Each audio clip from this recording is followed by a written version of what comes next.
میں اللہ نے میری ایسی ملاقات کرا دی. ویسے مولانا ارشد مدنی سے تو ہم لوگ ملے ہیں، لیکن حضرت کا علم میں نے سنا نہیں ہے، علم اس کا نہیں سنا. تو وہاں ختم بخاری مجھے کرانا تھا. یہ سارے پیر ناصر خاکوانی وغیرہ سارے بڑے بڑے آئے ہوئے تھے. تو حضرت اقدس نے میرے نالائق کے میرے ذمہ لگایا. مولانا منظور نعمانی بڑے لوگ ہیں، ہم لوگ تو ان کے شاگردوں کے برابر بھی نہیں ہیں. تو حضرت نے فرمایا ختم بخاری آپ کو کرنا ہے. تو مولانا ارشد مدنی نے آدھا پونا گھنٹہ ہمارے حضرت فرماتے ہیں اس کی بہت ہی سخت طبیعت ہے. مفتی سعید احمد پالنپوری کسی سے بات بھی نہیں کرتا، بند طبیعت. آپ بات کریں گے تو ارے بھائی کام کی باتیں تو کرو، نہیں تو خاموش رہو. بہت غصے والا ہے.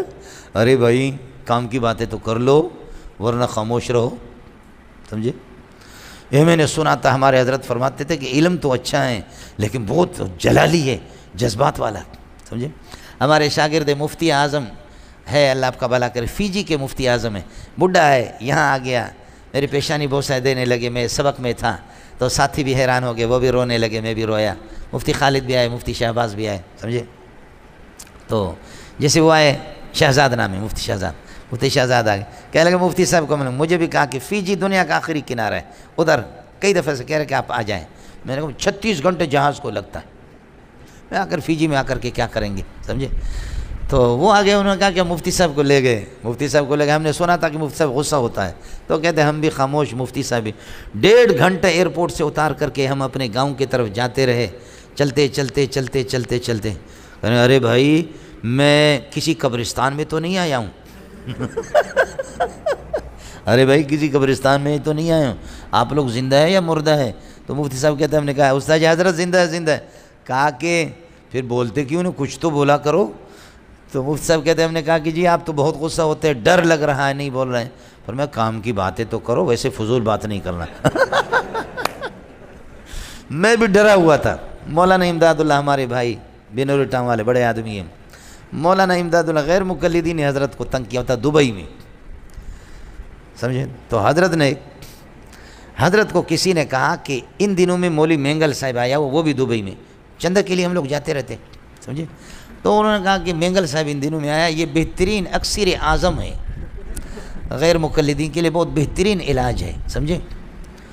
تو حضرت نے کہا کہ ارے بھائی اس کا نام تو میں نے سنا ہے ہندوستان میں، نمبر اس کا دے دو کسی طرح.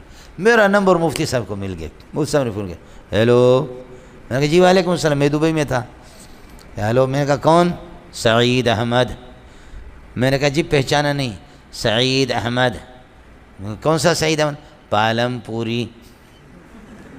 میں نے کہا جی پہچانا نہیں. سمجھے؟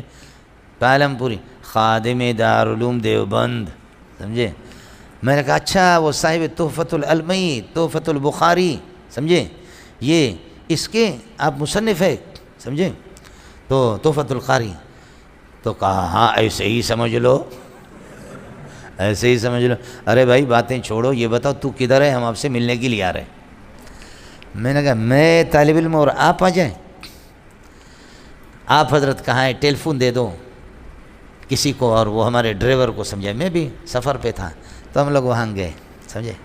یہ اس طرح سیدھا بیٹھا تقریباً 2 گھنٹہ ہم لوگ گپ شپ لگاتے رہے.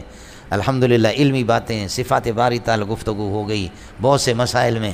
کہ نام تو بہت سنا تھا، بڑی خوشی ہوئی، بڑی خوشی. میں نے دیکھا کہ توا گرم ہے، روٹی لگاؤ،